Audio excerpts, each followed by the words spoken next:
everybody, I hope you're all well and relaxing on this Sunday. Our weather still cannot decide what to do. The sun comes out, we sweat and hide. The sun goes away and we don jackets and jerseys just to have to take it all off again 30 minutes later. No wonder there are shoes and jackets and jerseys all over the house. It's only Dragon Man who's not guilty of that, because he wears a t-shirt and joggers at home, winter or summer. When he was a toddler, he did not even wear clothes at all. First only a nappy and then only underpants for years. He would come home from school and take his clothing off until last year, when he suddenly discovered that he is becoming a big lad and no one else are acting like Tarzan or George of the Jungle. Now it is a t-shirt and joggers at least. Strangely, he'll never go without shoes. Whether naked with only underwear, he would go nowhere barefoot, not even from his bedroom to the bathroom. Not ever. Anyway, let's get to our royal talk. Quite frankly, no one seemed to care much about Meghan and Harry's stunts this week. No inside stories or gossip, only what I, like you, can see in mainstream media. For instance, that one minute Harry's fighting in the High Court for his royal security, and the next minute he jets off to Ukraine, where he says he feels safer because he has better security than in Britain. I mean, how stupid is he? Has he no idea that a bomb can wipe him and his security out? I thought he was in the army. Maybe Hollywood got into his brain and he thinks like Arnold Schwarzenegger or Bruce Lee.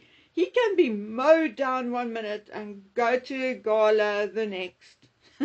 No, dear Harry, that is called special effects and the movies. Seriously, I remember Dragon Man when he was about 3, not understanding the concept of going down and not getting up. But, I mean, Harry is 40 and not 4 or 3. Someone should tell Harry that you do get up from a rotten tomato or egg, but not from a bomb. Anyway, I don't give a shite what Harry wants.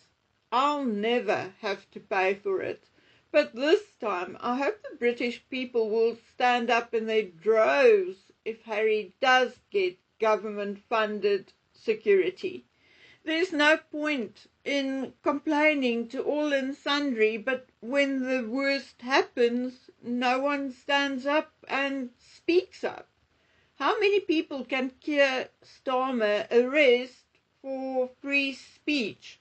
A third or half or 3/4 of the country? I don't think so. Anyway, I think it is very clear that Harry has gone completely off the rails and cannot discern between reality and fiction anymore. And this is not fiction either, because how can anybody one minute tell people and the High Court that him and his family were pushed out of the monarchy in the country, and then the next minute he says the royals and the monarchy wanted to trap them in the institution and the country by removing their security? So, which is it? Did they want to get rid of them, or did they want them to stay? It cannot be both. So Harry clearly does not have clear thoughts or organized thinking in this regard. His reasoning power is obviously compromised, and we don't exactly know why. Is it the long-term effect of substance abuse or a neurological problem? I have no idea. Maybe both. Maybe it is as a result of constant manipulation and brainwashing by Megan and her mother, and maybe Doria feeding him weed from her own garden and other concoctions. I've heard many tales of Doria and her limited knowledge of voodoo, just enough to be dangerous. I mean, who knows? Maybe he's just plain dumb. As will be the judge if he gives him back his full royal protection. Anyway, just quickly, I know I'm a little silly sometimes, but I'm full of it when it comes to food. Now, don't get me wrong, I can be a rather adventurous eater. And yes, I know that does not make sense, but for me it's all about texture and specifically smooth, drilly or thick liquid, and I run a mile. For instance, I can't eat jelly after it's set, okay? That drilly bits, no. Oh, and there's something else, salty liquid. Things like these instant soups, cuppa soups and those stuff. Oh boy, it comes back as fast as it goes in. I looked at Megan's jam or spread being demonstrated the other day, and I've been walking with a knob in my throat for 2 days now. Another thing, seeing that we mentioned Doria's voodoo and Megan saying it's her grandmother's recipe, no freaking way will I eat that jam or anything else from Megan's range for that matter. No way. Not for $1 million, and that coming from me, who's a little broke this month. You cannot beg me, pay me, or manipulate me into eating or drinking any of her stuff. I mean, what if Doria put a love potion or a spell in it to make us love Megan? No way. This stuff looks unappetizing, and I'm not taking that chance. Oh yes, and I saw Megan attending theatre in New York City. An entourage of 4 vehicles, security guards and bodyguards keeping an imaginary crowd away from her. In the one bit of footage, this overweight guy in some uniform, it may be police or private security, I truly don't know, but he looks a little, how can we be polite and tell the truth at the same time? I mean, that's sometimes a bit of a problem. Anyway, I don't know. Shall we just say that maybe this guy was in special ed as a kid? Well, that's how he comes across. And I mean, sorry guys, but why otherwise does he hold his hand out to keep the crowd back when there's no one there? Oh well, the other footage shows Megan looking as awkward as ever and scratching herself as ever.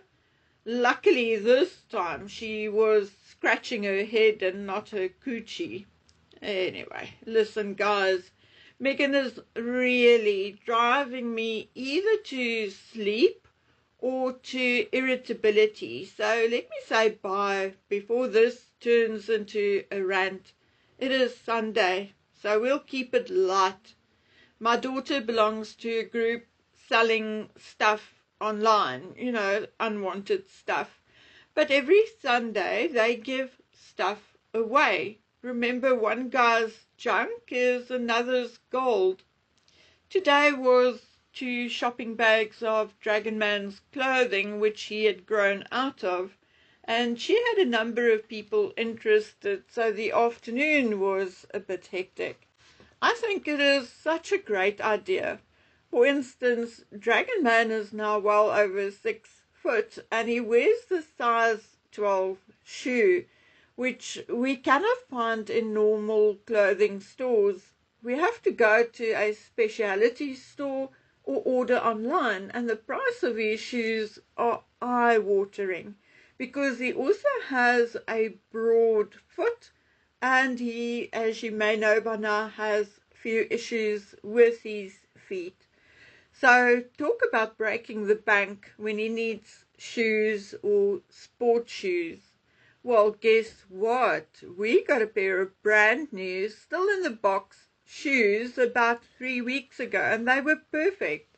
My daughter and I were watching him walk to the gate at school last week, and gone was the awkward, stiff gait we normally see on him in his school shoes. We were both smiling broadly with tears in our eyes. So this Sunday we hope that the people who received from us will be equally blessed. So there you go, guys. I know my daughter in Canada also belongs to a similar community group. So maybe if your community does not have something like that, you could consider starting something like that. And it's not just for the poor. It is a huge saving on the environment, because we are not just talking about clothing, but all kinds of things, cell phones and old printers, etc.